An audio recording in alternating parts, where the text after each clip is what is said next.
Friends, आज हम बात करने वाले हैं चीफ मिनिस्टर के बारे में। तो और उसके appointment, qualification, oath, term and salary के बारे में भी बात करेंगे और उसके पावर्स एंड फंक्शंस को भी देखेंगे। तो पहले हम देखेंगे इंट्रोडक्शन। जो ये parliamentary system of government scheme है, जो कॉन्स्टिट्यूशन ऑफ इंडिया ने प्रोवाइड किया है, उसमें जो गवर्नर होता है वो नॉमिनल एग्जीक्यूटिव अथॉरिटी माना जाता है, जिसे हम डी ज्यूर एग्जीक्यूटिव भी कहते हैं। और जो चीफ मिनिस्टर होता है वो रियल एग्जीक्यूटिव अथॉरिटी होता है, यानी जिसे हम डिफेक्टिव एग्जीक्यूटिव भी कहते हैं। तो इसका मतलब ये हुआ, जो गवर्नर होता है वो हेड ऑफ़ द स्टेट होता है और जो चीफ मिनिस्टर होता है वो हेड ऑफ़ द कंट्री होता है। तो अब हम कह सकते हैं जो पोजीशन चीफ मिनिस्टर की होती है स्टेट में, वही सेम पोजीशन होती है प्राइम मिनिस्टर की कहाँ, सेंटर में। तो ये था इंट्रोडक्शन अबाउट चीफ मिनिस्टर। अब हम बात करने वाले हैं अपॉइंटमेंट ऑफ चीफ मिनिस्टर के बारे में। जो कॉन्स्टिट्यूशन ऑफ इंडिया है वो कोई स्पेसिफिक प्रोसीजर नहीं रखती है for the selection and appointment of chief minister. लेकिन जो आर्टिकल 164 है वो सिर्फ ये कहती है कि जो चीफ मिनिस्टर है वो अपॉइंट होना चाहिए बाई गवर्नर। लेकिन गवर्नर फ्री हैंड नहीं होता है, यानी वो किसी भी पर्सन को एज चीफ मिनिस्टर नहीं बना सकता है।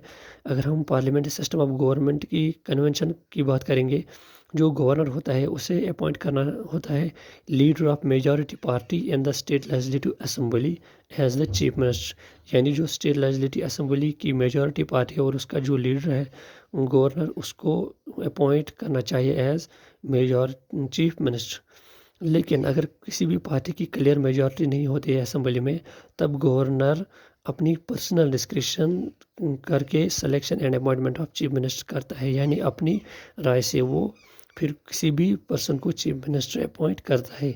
लेकिन इस सिचुएशन में गवर्नर अक्सर अपॉइंट करता है लीडर ऑफ लार्जेस्ट पार्टी। अगर उस टाइम कोई लार्जेस्ट पार्टी होती है या कोई कोalition होती है असेंबली में, तो उसकी लार्जेस्ट पार्टी के लीडर को अपॉइंट करता है एज चीफ मिनिस्टर और उसे वो वोट ऑफ कॉन्फिडेंस भी देखने को बोलता है और उसे वो एक मंथ में देनी पड़ती है। एक्चुअली ये वोट ऑफ कॉन्फिडेंस क्या है? ये एक्चुअली एक स्टेटमेंट है। अगर हम इसकी चीफ मिनिस्टर की बात करेंगे तो चीफ मिनिस्टर को एक स्टेटमेंट दिखाना पड़ता है या एक्शन भी कहते हैं, जिसमें वो प्रूव कर सकता है कि हमारी अभी भी कंटिन्यूअस मेजॉरिटी है असेंबली में। अब हम बात करेंगे जो गवर्नर होता है वो कभी कभार इंडिविजुअल जजमेंट एक्सरसाइज करके किसी पर्सन को अपॉइंट एज चीफ मिनिस्टर करता है, लेकिन ये वो तब कर सकता है जब चीफ मिनिस्टर की सडनली डेथ होती है। तो लेकिन आमतौर पर जब डेथ होती है चीफ मिनिस्टर की, जो रूलिंग पार्टी होती है उस टाइम वो अक्सर एक नए लीडर को इलेक्ट करती है। फिर जो गवर्नर होता है उसके पास कोई चॉइस नहीं होती है, फिर गवर्नर को वो एज ए चीफ मिनिस्टर बनाना पड़ता है। उसके बाद हम देखेंगे the constitution does not require that the person must prove his majority in the legislative assembly before he is appointed as the chief minister. The governor may first appoint him as a chief minister and then asks him to prove his majority in the legislative assembly within a reasonable period. This is what has been done in a number of cases. यानी उसके बाद जो constitution है वो ये नहीं कहता है कि जो पर्सन चीफ मिनिस्टर बना हो वो पहले अपनी मेजॉरिटी प्रूव कर सके फिर वो चीफ मिनिस्टर बन सकता है। नहीं, जो गवर्नर होता है वो उसको पहले अपॉइंट करना होता है चीफ मिनिस्टर और उसके बाद उसे वो कहता है कि अपनी मेजॉरिटी प्रूव करो लेजिस्लेटिव असेंबली में, और उसे वो एक रीजनेबल पीरियड देता है जिसमें चीफ मिनिस्टर को अपनी प्रूव मेजॉरिटी करनी पड़ती है। उसके बाद a person who is not a member of state legislature can be appointed as chief minister for 6 months, within which time he should be elected to the state legislature, failing which he ceases to be the chief minister. यानी अगर कोई person जो state legislature का member नहीं है तो वो भी इलेक्टेड हो सकता है as chief minister for 6 months. यानी वो 6 मंथ्स के लिए इलेक्टेड एज चीफ मिनिस्टर होता है और इन्हीं 6 मंथों में उसको एक ये प्रूव करना है कि स्टेट लेजिस्लेचर का वो एक इलेक्टेड मेंबर है। अगर उसने ऐसा नहीं किया तो उसकी जो सीट है चीफ मिनिस्टर की वो सीज कर दी जाएगी। और उसके बाद अकॉर्डिंग टू द कॉन्स्टिट्यूशन, जो कॉन्स्टिट्यूशन कहता है वो ये कहता है कि जो चीफ मिनिस्टर है वो member of any 2 houses of the state legislature का होना चाहिए। लेकिन हम यूजुअली देखते हैं जो चीफ मिनिस्टर होता है वो सिलेक्टेड होते हैं फ्रॉम द लोअर हाउस यानी लेजिस्लेटिव असेंबली से। लेकिन जो हमने नंबर ऑफ ओकेजन्स में देखा, जो मेंबर ऑफ अपर हाउस है यानी लेजिस्लेटिव काउंसिल का, उसमें भी बहुत सारे मेंबर्स को एज अपॉइंटेड किया गया है एज चीफ मिनिस्टर। उसके बाद हम बात करेंगे ओथ, टर्म एंड सैलरी के बारे में। तो पहले हम ओथ को देखेंगे। जो चीफ मिनिस्टर होता है वो अपने ऑफिस से एंटर करने से पहले उसे गवर्नर ओथ और एफर्मेशन उठाता है, जिसमें चीफ मिनिस्टर कहता है कि पहला to bear truth, faith and allegiance to the constitution of India, और फिर to uphold and sovereignty and integrity of India, to faithfully and consciously discharge the duties of his office, and to do right to all manners of people in accordance with the constitution and the law without fear or favor, affection or ill will। तो इस oath secrecy में वो chief minister ये भी कहता है कि वो किसी भी पर्सन को डायरेक्टली या इनडायरेक्टली कम्युनिकेट नहीं कर सकता है। अगर वो ऐसा करेगा तो उसकी जो ड्यूटी है वो डिस्चार्ज हो सकती है। बात करने वाले हैं टर्म ऑफ चीफ मिनिस्टर के बारे में। The term of chief minister is not fixed and he hold office during the pleasure of governor. However, this does not mean that the governor can dismiss him at any time. He cannot be dismissed by the governor as long as he enjoys the majority support in the legislative assembly. But if he loses the confidence of the assembly, he must resign or the governor can dismiss him। यानी उसके बाद जो term chief minister की है वो constitution में fixed नहीं है, यानी वो होल्ड ऑफिस कर सकता है during the pleasure of governor, यानी जब तक गवर्नर चाहता है। लेकिन इसका मतलब ये नहीं है कि गवर्नर किसी भी टाइम में चीफ मिनिस्टर को डिसमिस कर सकता है। He can not be dismissed by the governor, यानी जो चीफ मिनिस्टर है वो गवर्नर के ज़रिए डिसमिस नहीं हो सकता है। क्यों? As long as he enjoys the majority support. अगर चीफ मिनिस्टर को लेजिस्लेटिव असेंबली में मेजॉरिटी सपोर्ट हो तब तक वो चीफ मिनिस्टर रह सकता है।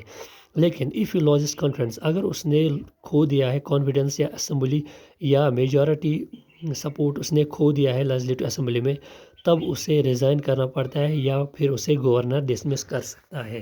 बाद हम बात करेंगे सैलरी के बारे में। The salary and allowance of the chief minister are determined by the state legislature, यानी जो सैलरी होती है या एलेवेंस भी होता है चीफ मिनिस्टर का, वो डिटरमाइन करते हैं by the state legislature. In addition to the salary of the allowance and allowance which are payable to the member of the state legislature, यानी जो स्टेट लेजिस्लेचर का मेंबर है जो उसको जो उसे सैलरी होती है वही चीफ मिनिस्टर की भी होती है। लेकिन उसके अलावा चीफ मिनिस्टर के लिए sumptuary allowance, free accommodation, travelling allowance and medical facilities की सैलरी भी मिलती है। उसके बाद हम बात करेंगे powers and functions of chief minister. तो जो powers and functions of chief minister है वो बहुत सारे हैं। In relation to council of ministers, in relation to governor, in relation to state legislature और अदर पावर्स एंड फंक्शंस।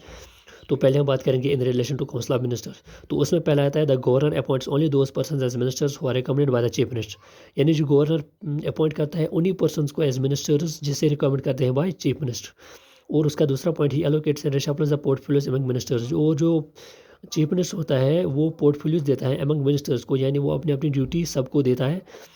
और he can ask the minister to resign or advise the governor to dismiss him in case of difference of opinion।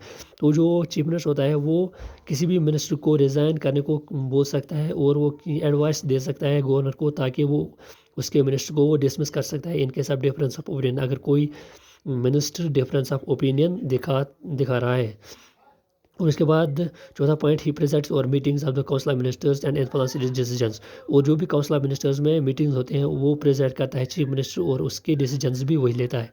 और इसका fifth point है he guides, directs, control and coordinates of all activities of the minister, और जो भी activities होते हैं control coordinates होते हैं ऑल मिनिस्टर्स के, तो वो गाइड करते हैं बाय चीफ मिनिस्टर। और इसका लास्ट पॉइंट है he can bring about the collapse of the council of ministers by resigning from office, और उसके पास ये भी पावर है कि वो कोलैप्स भी कर सकता है काउंसिल ऑफ मिनिस्टर्स अगर उसने रिज़ाइन दिया है फ्रॉम ऑफिस से।